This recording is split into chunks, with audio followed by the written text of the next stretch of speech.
All right. Good evening. Council Eric, can you say hi so we can just start? Hi, Peter. Very good. Loud and clear. I can hear you now, loud and clear. Thank you. Thank you for accepting the invitation. I think we should start. Sincere apologies for the delays we've had because of the technical connectivities. All right.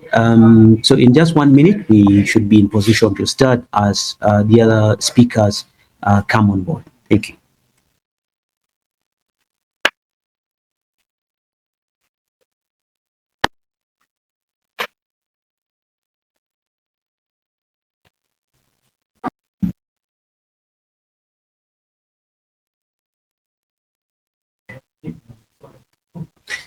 Good evening and welcome to the New Vision podcast. This week we discussed the Balaalo question in northern Uganda. We know that the Balaalo is a group of pastoralists or cattle keepers who used to practice actually nomadism, who entered northern Uganda as far back as 2010 to primarily graze their cattle. In May of 2023, following several complaints from the leadership of the Acoli sub-region, President Yoweri Museveni issued an executive order number 3, in which he directed that the Balaalo must leave northern Uganda or fence off their grazing grounds and settle down to do paddocking. The order actually prepared the ground for one of the biggest security operations in the aftermath of the Lord's Resistance Army. But on the verge of implementing that operation, it was actually codenamed Operation Harmony. There was an outbreak of foot and mouth disease that forced the implementers to stay the execution. In this edition of the New Vision podcast, I am your co-host or host for this evening, Peter Labeja. I work here at Radio European as a journalist. I am actually highly honored to host this session with my colleague, Hajati Razia Hatman. And she greeted us at the beginning of this podcast. And I'm grateful that we have this opportunity to try and understand the Balaalo question in northern Uganda. To support the process, we have Council Eric Lajo, a very renowned lawyer here in northern Uganda who has done extensive work around land and property rights in this sub-region. Also, we are expecting to be joined by someone from the Acoli Cultural Institution in a minute. I can see now he has actually come on as a speaker, Ladit Okello Okuna, who is actually a minister in the cultural institution, but also the director of communications to try and help us to understand the Balaalo question in northern Uganda. So maybe thank you, Peter. Yeah, I'll just so we can hear a word from the panelists. Council Eric, you can greet, and I will start with you thereafter.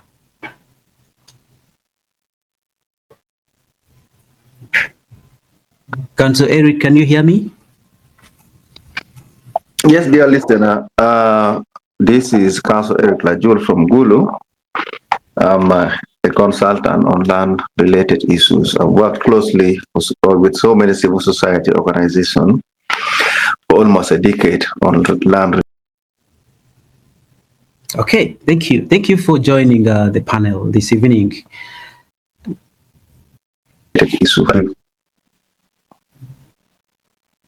Thank you. Thank you very much. Lajit Okello, just say hi and greet the people.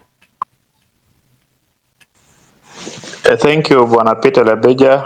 Thank you for this wonderful discussion that we're looking forward to. My name is Okello Okuna. I'm the Minister in Charge of Communication and Information at KQR Acoli. I look forward to having a wonderful discussion with the panelists. I thank you. Thank you. Thank you very much. We had also invited the chairperson of Gulu District, Honorable Christopher Opioateke. I believe that he's having connectivity challenge, but any time from now, if he happens to join, I will be more than happy to introduce him to the listeners. But for now, maybe we, like I said, we start with Eric, Council Eric. Council Eric, you bring us up to speed with what you know so far in relations to the presence of the Balaalo cattle keepers. As of last week, there was information circulating that the operation is now going to be conducted, that the security apparatus is ready to conduct that particular operation, and it will be actually spearheaded or led by the Uganda People's Defense Forces. What do you know about what is going on, Council Eric? Now, number one, you see, this is something which has been ongoing since 2023.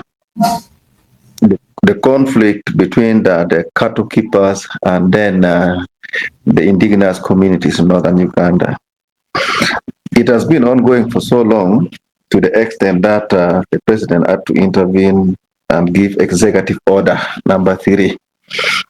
Now, this executive order number 3 was given last year around May.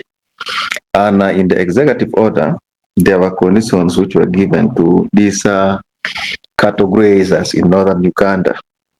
Number one, if you have bought huge chunks of land and you cannot fence off your land, you were given a period of 2 weeks to vacate northern Uganda. That was one of the conditions in the executive order. Then number 2, also circumstance under which some of these people some of these people got out the land was also being questionable because they believed that some people got this land in some fraudulent ways, which was being done under investigation, which was still under investigation. Of course, when the executive order was issued out, there were implementations which were done both by local politicians, some were done by the UPDF, and some were done by also the communities in which the Balaalo are grazing their animal. Now you see in the implementation, some of the Balaalo managed to fence up their land and this issue was resolved.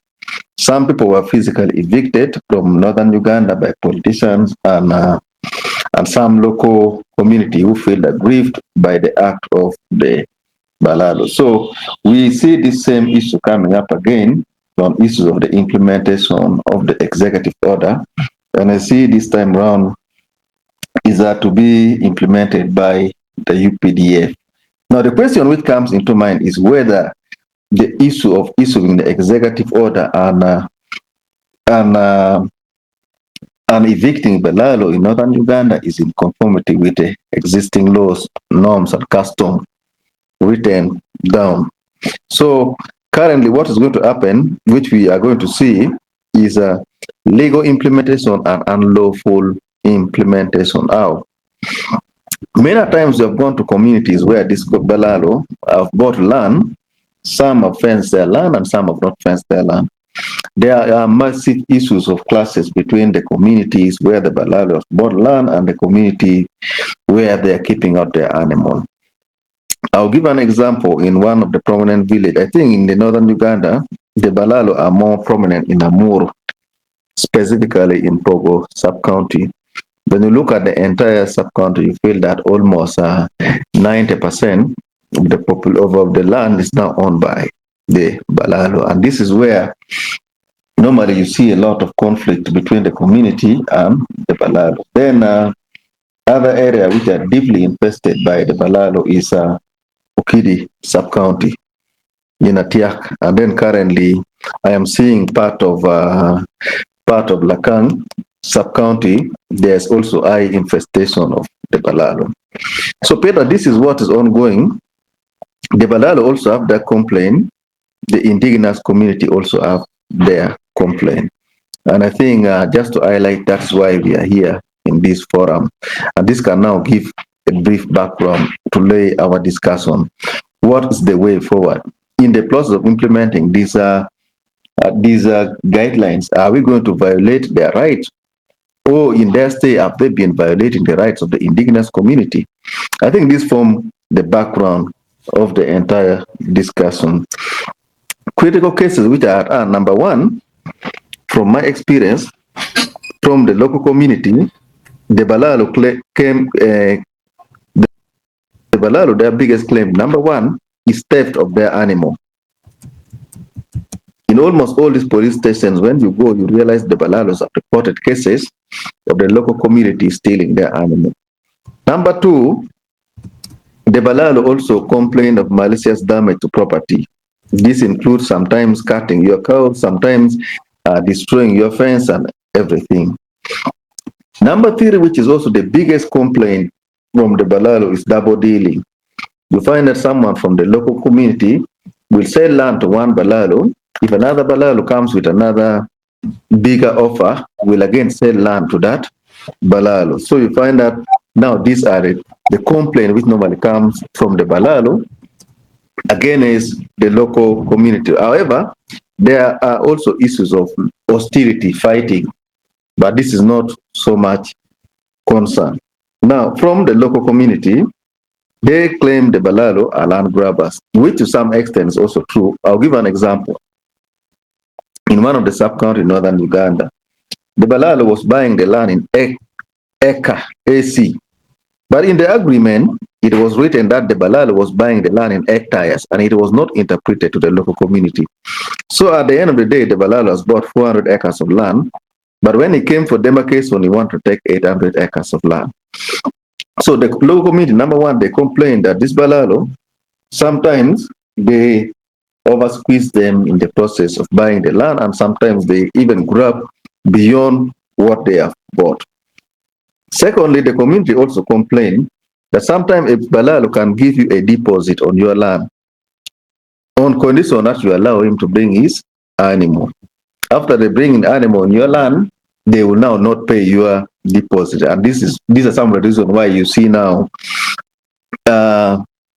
these are some of the reasons why you see now that there's a lot of conflict between the community and then the Balaalo. And then also, sometimes the Balaalo deliberately decide to graze animal on people's crops and property. I think this is where the background of the executive order now comes into play. I have interfaced several situations whereby community are complaining, maybe I have 10 acres of rice, they have grazed the animal on my rice, and actually they are bringing anger and poverty. So currently, from my analysis, what's happening this year, these are the biggest issue between the Balaalo and the local community. I think we can now start the discussion from there, Peter. Thank you. Thank you, Council. I actually wanted to ask you, what are some of the associated human rights issues in this Balaalo question? There is the question of ownership, whereby the Balaalo people are saying, look here, the constitution of Uganda is crystal clear. If you're a Ugandan, you can settle anywhere, acquire property, and you live harmoniously with the community there. And yet the host communities are also saying, yes, our crops, our livelihoods are at stake. What do you see as the opportunity costs, in implementing the Executive Order number 3 of 2023? Because there's a school of thought saying the cattle keepers have also introduced a very significant economy, and that is the cattle economy, which is a big contribution to the restocking goal of northern Uganda. What will the Acoli sub-region, to be precise, miss should the Balaalo be evicted, Council, in your views? Let me start with the critical issues of human rights issues coming up. Now, when we look at the Constitution, Article 237, Sub-Article 2, clearly provides that land belongs to citizens of Uganda. Actually, this Article 237 of the 1995 Constitution repealed the land decree of the 1975 land decree, because the 1975 land decree, land belongs to the government. But now, in this Constitution, they gave back land to the citizens of Uganda. Now, when this land was given back to the citizens of Uganda, the question of the land tenure system now comes into play. We have the Milo land tenure system basically in the central region, we have the leasehold land tenure system, we have the freehold, and we have the customary land ownership. Now, the customary land ownership is the biggest form of land tenure system in northern Uganda. However, leasehold and freehold are also coming up rapidly. Now, the question that comes in, if land belongs to citizens of Uganda, it means any citizen of Uganda has the right to stay anywhere in the country. Even if you are unactually, you can go and buy land in Kampala, in Jinja, or in any other part of the country. Just like the Balaalo can lawfully come and acquire land in any part of the country. So, number one, to deny them opportunity to own land in northern Uganda will be a violation of Article 237 of the Constitution. That's number one. Number two, Article 26 of the Constitution provides what we call property rights. It clearly provides that you have right to own property and no one has power to deprive you the right of ownership of your property.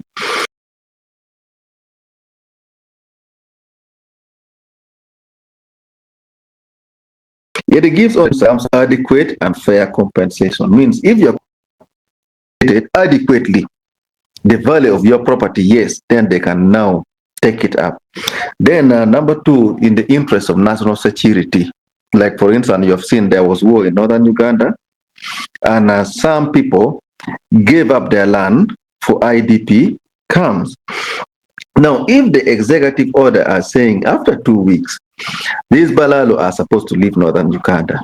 Number one, the question that comes into play, were they compensated in accordance to Article 26 of the Constitution, 26.2 of the Constitution? Then the biggest question which comes into play now is the issue of contract. Remember, because when you buy land, there are three laws which come into play. The Constitution comes into play. The Land Act, which is the principal legislation governing land, also comes into play. Then the Contract Act also comes into play. Because you have entered, the Balaalo might have entered a contract with an actually contract of sale of land.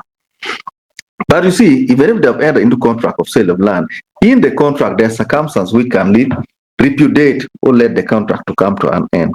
Now you find that it was an inter-party contract. It was between a buyer and a seller. But now the president comes in as a third party to issue an order saying, okay, after this time, leave this place. Now, when it comes to enforcement, will you complain that the people in northern Uganda are in breach of contract, or the contract was frustrated by the executive order?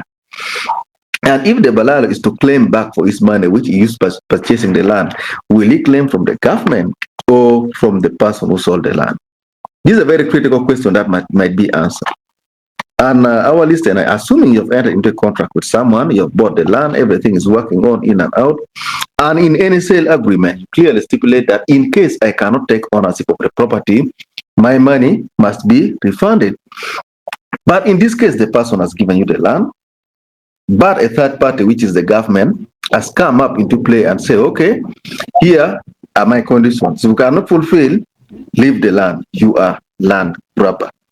This is a very critical issue that must be looked at, right, technically. All right. Now, another issue with the violation of the Balaalo rights is because of the collective ownership of our customary land. Balaalo can buy land from one member of the clan, another member of the clan will come and chase the land. So this is from the side of the Balaalos, the critical issue of how their rights are being violated. Now, let me look at the rights of the indigenous community. Now, under the rights of this indigenous community, most of them are illiterate. Some of this land which are sold did not undergo valuation process. You find someone who has not gone to school who is offering an acre of land at 500,000. Yet, if this thing is to be subjected to valuation, the actual market price, you find that actually these people are exploiting the illiteracy of some of the indigenous people in the northern Uganda. Then also, the question of non-payment, because some of them, they rely behind the executive order not to pay balance. Someone deposit 10%, his animal is ready on your land. When you demand for your balance, say now you see the president has issued an executive order. So I cannot now continue paying the full purchase price. Is also another issue of a violation of the rights of the indigenous community. Then another grave issue of human rights violation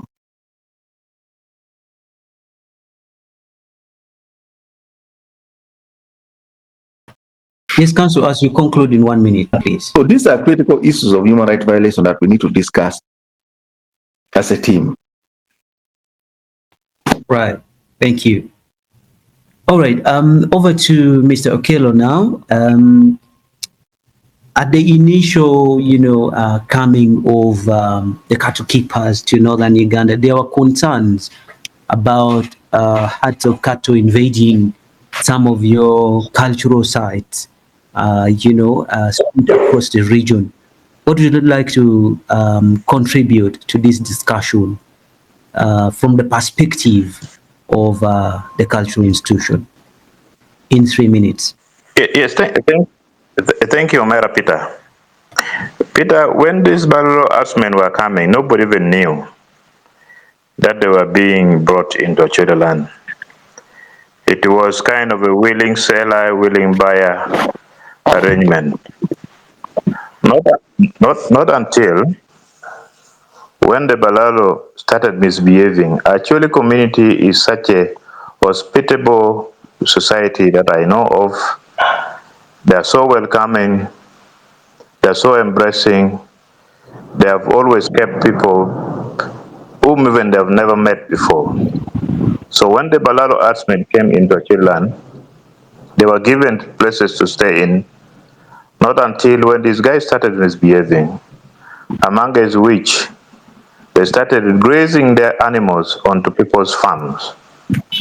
They started taking away the wives of the very people who sold them land. They started impregnating the young ones in Acoli land. That is when the community came up and cried to the cultural institution, Kekwar actually. And when we came in, we found a lot of things that were breached as far as the land sales agreement were concerned. One, when we look at the land use in Acoli land, Acoli is communally owned by society. The land tenure system is the customary land tenure system. And in Acoli, we say that the land belongs to the dead, the living, and the unborn. All these have got stakes in the land ownership of Acoli. Before a person sells of any piece of land, the communal land in Acoli, you must think of the dead who kept this land for you to get today. You must think of the people who are still unborn. So a number of stakeholders should be consulted before land is sold. The lead Acoli people came and took advantage of the literacy of their community, among which they took communal grazing lands, the hunting grounds, and sold off. And some of them were just disguising as trying to get papers so that their land is taken care of, nobody could grab, only to realize that they were selling land to these Balaalo herdsmen. So that one became an issue. Because now when this issue came to our notice as Kekwar actually, we realized that a number of communal grazing land, communal farmland, communal hunting grounds were taken without the knowledge of these people, of the community. And that became an issue. Three, the issue of the cultural norms. How do the Acoli people live? What are the things, you are talking about the cultural sites.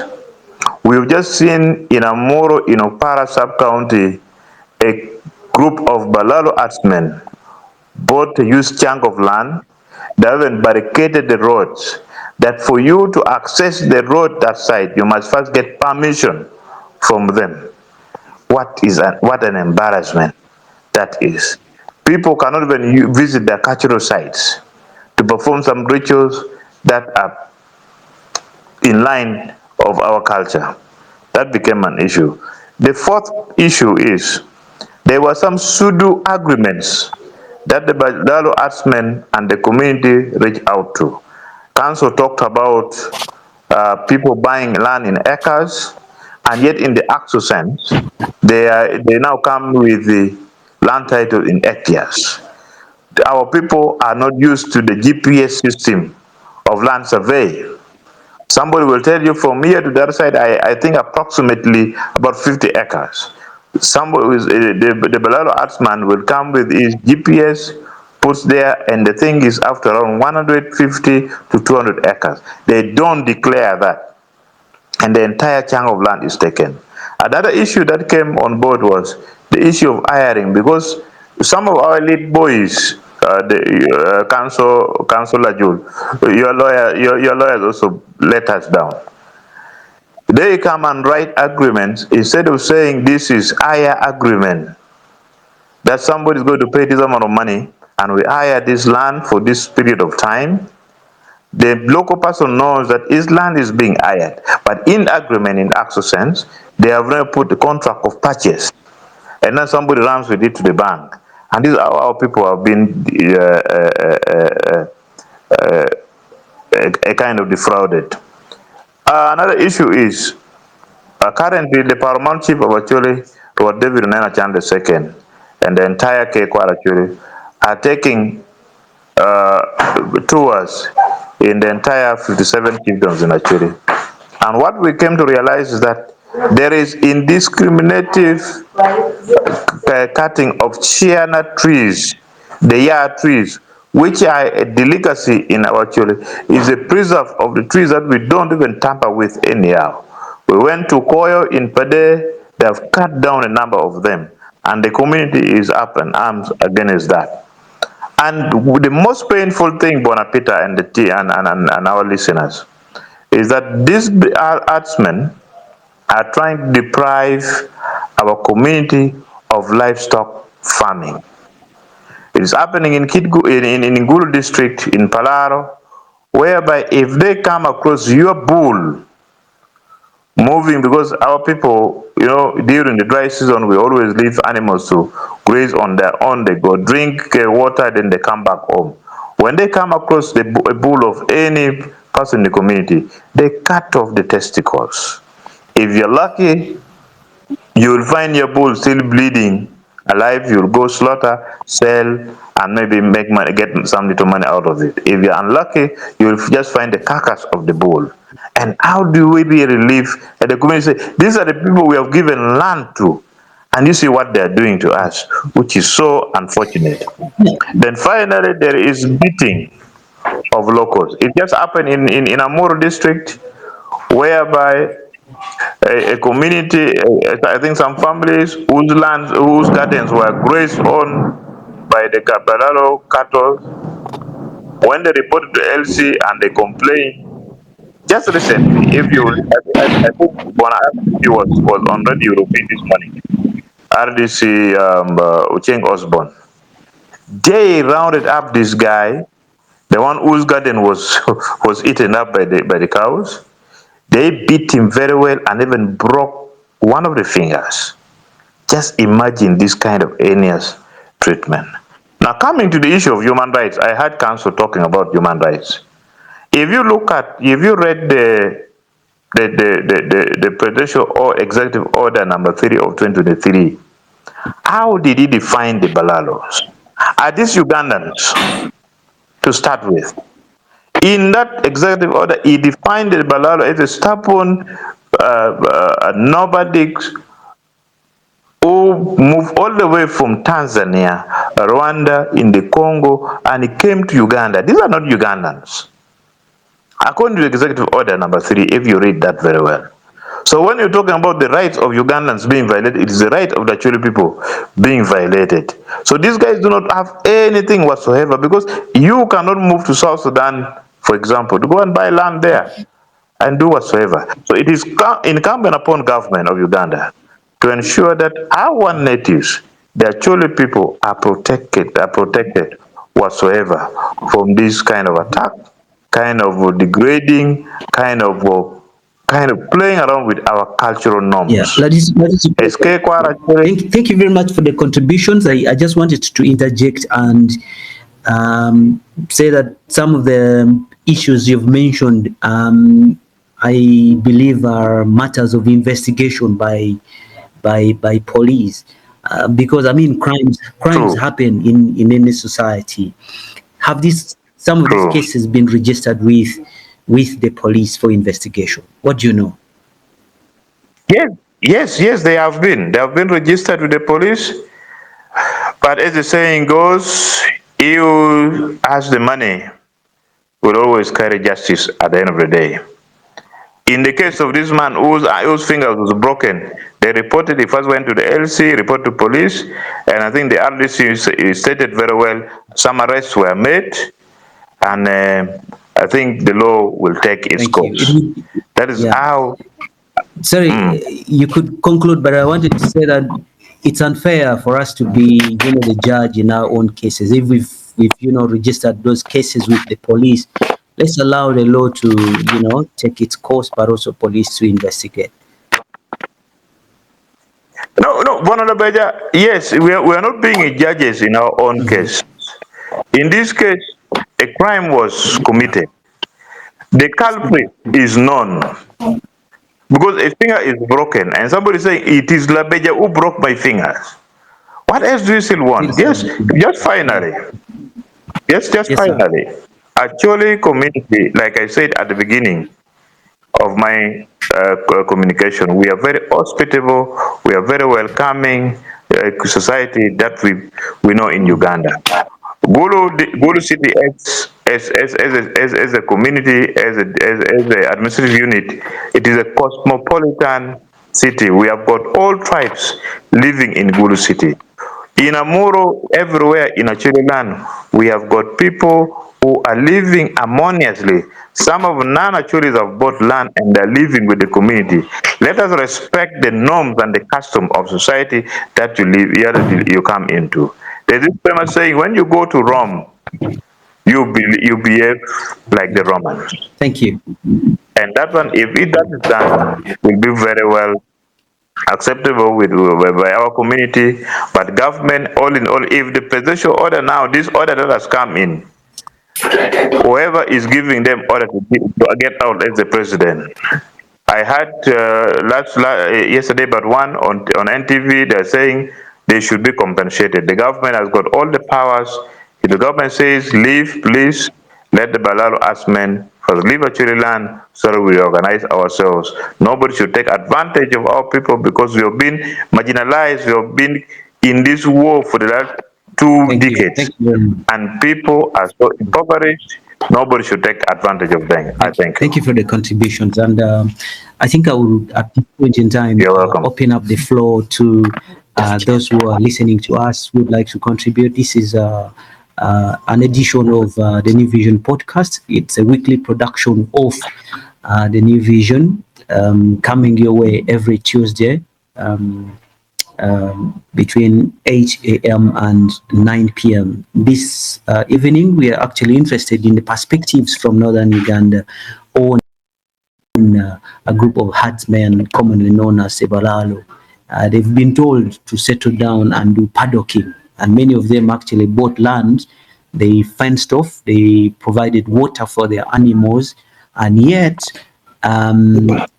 we are told, or we know, that the state minister for northern Uganda, Kenneth Omona, actually issued a recent statement saying that it is now time for the eviction of the Balaalo. And actually, he has given them another 14 days to vacate willingly or be forced out. And we saw the Commander Defense Forces tweeting and saying that it's actually a resolution of the High Command and it will be implemented.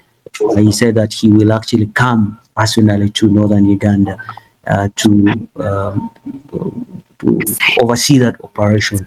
While we wait, we want to hear, we are interested in perspectives from northern Uganda. What needs to be done? What is the way forward? In the next 10 minutes, we would hear from you. If you intend to speak, please do unmute and let us hear your perspective. Thank you very much for joining this discussion. Yeah.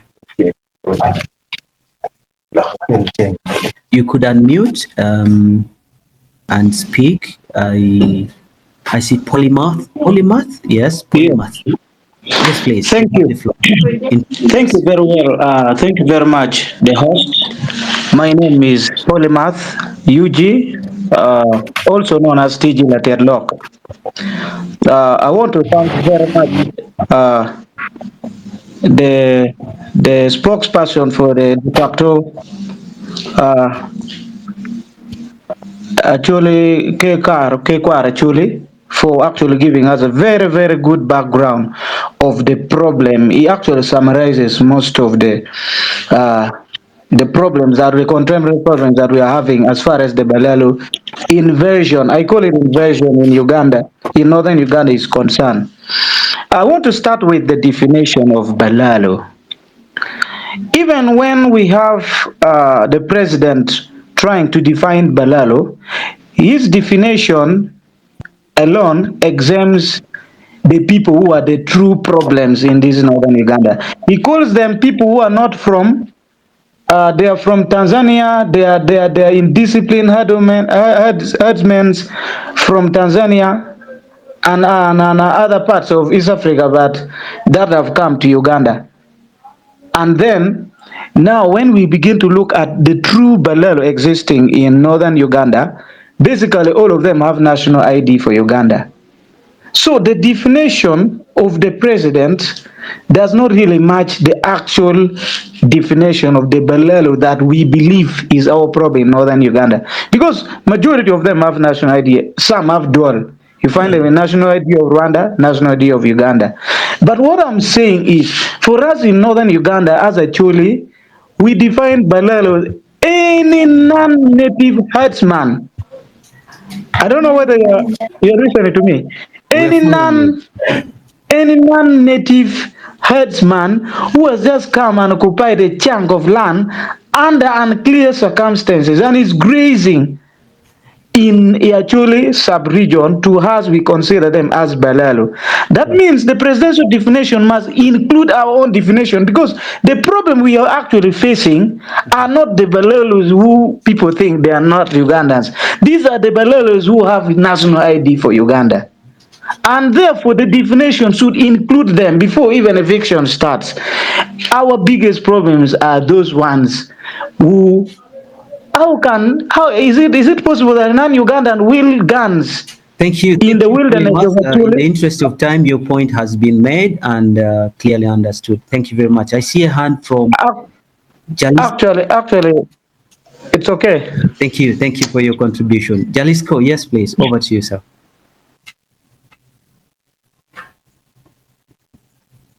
Can you unmute and speak? Okay. While we wait for Jalisco to unmute and speak, Mr. Ire, I saw your hand up earlier. Would you like to unmute and speak? Yes, thank you very much for the opportunity.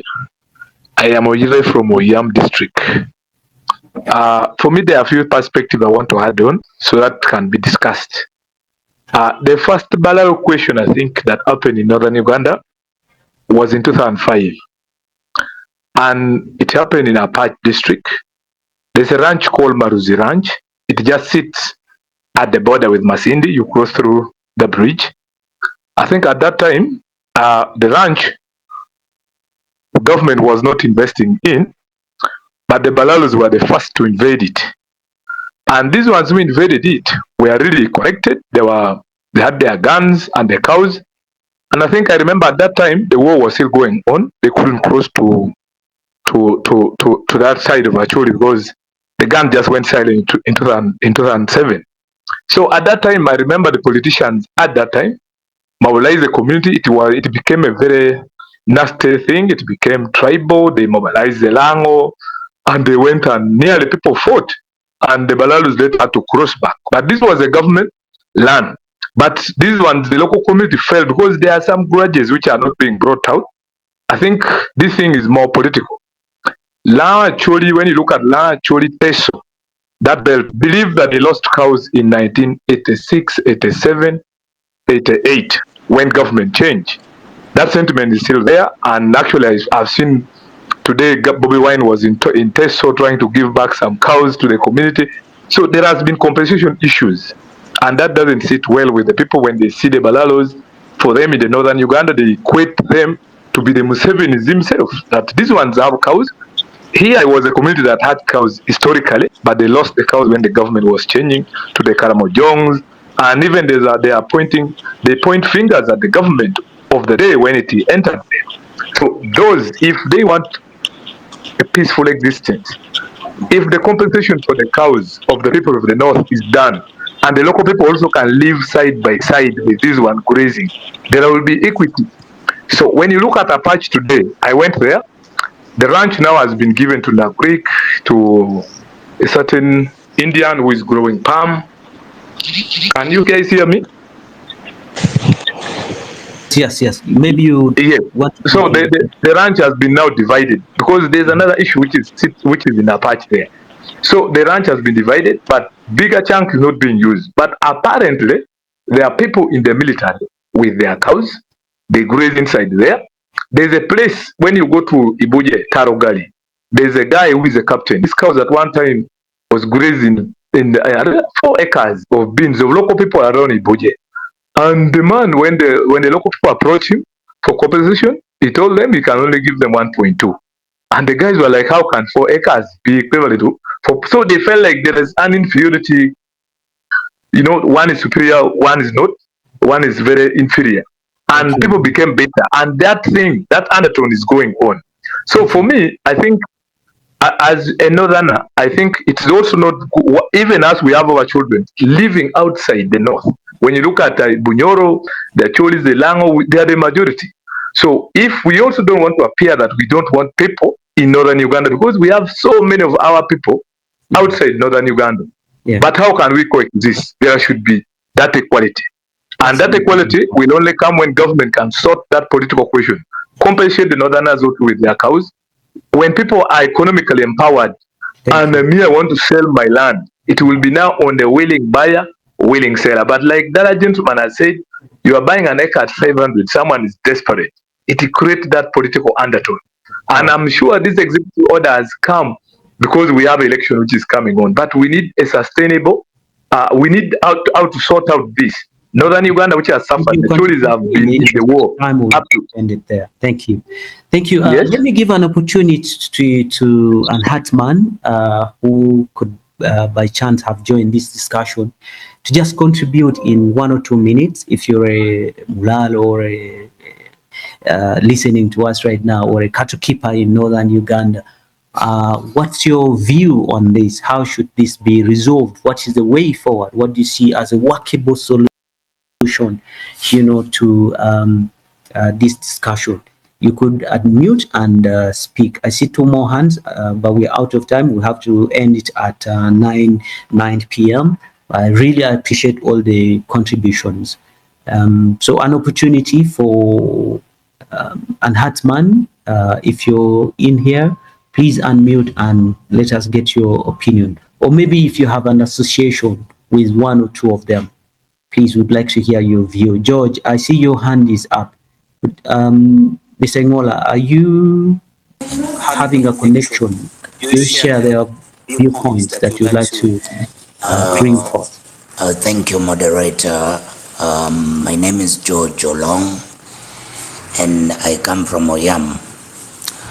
I want to thank you for bringing up this issue here, and so that we can talk about it and get to how we can live amicably with these guys who have come in the north. When we look at the problem of the Balaalo, this issue of the Balaalo, they began immigrating in the north as the people who are meant to be in their land primarily were in the camp. Now the surgence of these guys coming in meant the lands that we had, the Acholis and Langis, were unoccupied. Now they began negotiating the prices of land when the land was very cheap. The worst thing they are doing, and I beg to be corrected, is that you find a situation where Balalos are closing access roads, roads which are meant to be used by people. Sincerely, this is a touching point. You cannot close an access road, even if you've bought land and your kraal is meant to pass in that place. Where there is an access road, leave the road open for our people. And let Mr. Moore, that point was actually raised earlier on. I really appreciate. But in the interest of time, maybe if you could just complete another point as well. Mr. Moderator, can I say something on behalf of the Balaalo? Yes, please. Yeah, thank you so much. I'm called Gordon. I thank you for this opportunity and for everyone who is participating. Yeah, unfortunately, the time is short, but I'll make a small contribution. The people who are speaking, who have spoken earlier, either don't have clear information of what is on ground, or they are intentionally pushing a different narrative. The so-called Balaalo, the people they are calling Balaalo, are not nomads as they are saying. These are cattle keepers who have legally gone to the north, either bought or hired land, gone through the proper channels, where the land belongs to the clan or family. They have sat with the clan, they have sat with family members, locally. The north has representative at a village local represents the administration on land matters. And Sorry, unlike Gordon, we in are Uganda, actually losing you because of your network. I don't know. Your network is actually breaking too much. Gordon, if you could try again. I don't know whether you're hearing me now. Yes, you're better there. Hello? We can hear you loud and clear. Can you hear me? Yes, sir. Proceed. Can you hear me? Yes, Gordon, can you hear me too? You could proceed in 1 minute. Hello, Gordon? Unmute and speak. Sorry, your network was breaking. Can you hear me? Sorry, I had to. Yes, we can hear you, sir. Hello? Make your contribution, Lajit Gordon. Okay, sorry, unfortunately we lost him. Gordon, maybe if you could try to come back as we also now begin to wind up the discussion. We're out of time. I think maybe we will have to do a part 2 of this podcast. For now, Gordon, can you hear me? Can you come back on and conclude? In the meantime, I'll invite Councillor Eric to just give us his parting shot in a way of what do you see as a way forward. I like the perspective of coexistence. What do you see as a way forward on this? Number one, to streamline this issue, you see, the executive order came into place without a clear enforcement mechanism. That is why you see a politician disturbing a Balaalo, a local community, trying to enforce, the UPDF coming to enforce. I think if the executive order is to actually work to help the community, the executive order need to be at least made into something like a policy or a law. Under all laws, it will clearly provide the offenses, the penalties, and then the enforcement mechanism. If you say, okay, if you have not fenced your land, leave northern Uganda within 2 weeks. What is the mechanism of leaving? Is it by people invading your farm and cutting your animal, A, B, C, and D? I think this enforcement order needs, this executive order needs a clear enforcement mechanism, which is drafted down and debated by Parliament and passed into law, just like they passed the UPDF amendment bill. Then one critical and very important issue that we need to discuss is the Constitution of Uganda. When you look at the last schedule, stipulate the tribes in Uganda. One thing that many people are getting lost, they say anyone who's keeping animal in northern Uganda is a Mulano. Even if the person is a Munyoro, which is recognized by the Constitution of Uganda, it is very difficult for the local community and we the lay people in that aspect to distinguish who is actually a Mulalo or not. I will summarize better. Are we together, Yes, members? yes, please. When we look at the Constitution of Uganda, the last schedule, these are the following tribes. These are the following tribes in the Constitution which are closely mistaken as Balalos. Number one, we have the Baoro, the Banyankole, the Banyara, the Banyarwandas, the Banyole, the Banyoros, the Barules, the Basogas, the Basangora.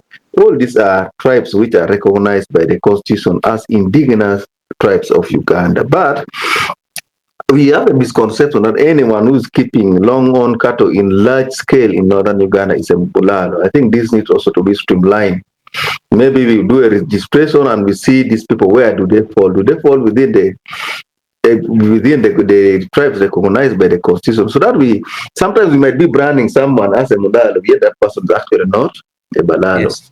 I think these are the two ways forward that we need to handle, and then the relationship between the community and the Balalo definitely is going to be enforced, because I've seen in all the sub-counties now government has sent police posts. So meaning issues of malicious damage to property, theft, and those petty issues can now be handled by the different executive arms of the government. This summarizes it all on my side. Thank you. That's very important point, Councillor Eric. Over to you, Lajito Kim, as you conclude. What would be your final remarks for now? Yes, thank you, Peter. Thank you so much for bringing this topic. I think next time maybe we shall need about like 2 hours. My parting shot is, let us respect the fountain of honor, who is the President of the Republic of Uganda. But by the time he comes up with any executive order, his research team would have done a very great job. And it is very clear that he wants the Balaalo out of Acoli land. Let us respect that too. Aware that we are coming to 2026, this now becomes a political question, and our community, since they are grieved, anything can happen. Aware that in 2021, the President of the Republic of Uganda got so much votes from Acoli land here.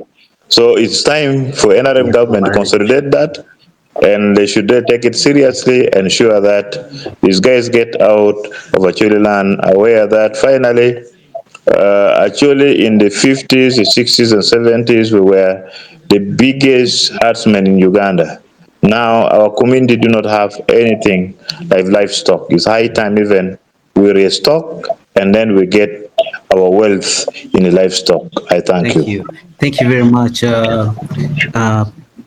to the panelists, Councillor Eric Lajol, Senior Advocate, Consultant, Farmer and a Human Rights Activist from Northern Uganda, and Minister Okello Okuna from Acoli Cultural Institution, for the valuable contributions you've made to this edition of the podcast. We'll return again next Tuesday. I've been Peter Labeja, your host, and many thanks to Hajati Razia Hatman. We look forward to having you back again here next Tuesday at 8 p.m. when we produce another edition of the podcast. Radio Rupin in Northern Uganda is loud and clear on various frequencies, but also on the New Vision app. Please feel free to download and listen to our programming. It's very, very compelling from Northern Uganda. From me to you, it's love and good evening and good night to all of you. Thank you. Good night. Good night. Peter Nian Mabe, Edo Chao na Birunap.